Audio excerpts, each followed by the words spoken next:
తెలంగాణ విద్యార్థి నిరుద్యోగులందరికీ నా యొక్క ప్రత్యేక విజ్ఞప్తి. నిరుద్యోగుల యొక్క పోరాటం, నిరుద్యోగుల యొక్క డిమాండ్ అనేది ప్రభుత్వం ఇప్పుడు సానుకూలంగా స్పందిస్తుంది. కొంతమంది నకిలీ నిరుద్యోగులతోని బీఆర్ఎస్ యువ సంగ్రామం పెట్టి ఇవాళ ఒక రాక్షస ఆనందం పొందాలని బీఆర్ఎస్ పార్టీ ఆలోచన చేసింది.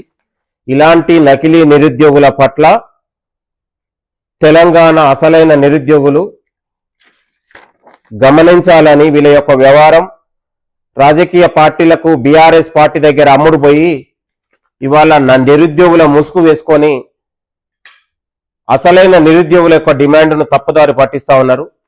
తెలంగాణ అసలైన నిరుద్యోగ యువకులారా, లైబ్రరీలో చదువుకుంటున్న, రాజకీయాలకు సంబంధం లేకుండా మీరు చదువుకుంటున్న నిరుద్యోగ యువతలారా, మీరందరూ కూడా గమనించాలి.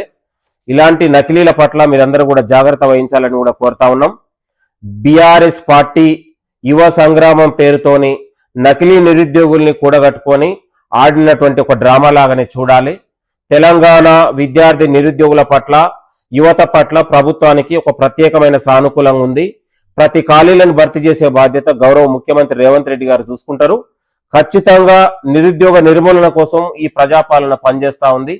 బీఆర్ఎస్ సహాయంలో నిరుద్యోగులు నిండా ముంచి నిరుద్యోగ జీవితాలతో చెలగాటమాడిన బీఆర్ఎస్ పార్టీకి నిరుద్యోగుల గురించి మాట్లాడే అర్హత లేదని కూడా ఈ సందర్భంగా గుర్తు చేస్తూ, దయచేసి రాజకీయ పార్టీలకు అమ్ముడుపోయి బీఆర్ఎస్ పార్టీకి అమ్ముడుపోయిన ఇలాంటి నకిలీల పట్ల మీరందరూ కూడా జాగ్రత్త వహించాలని కూడా కోరుతా ఉన్నాను. థ్యాంక్ యూ, నమస్తే.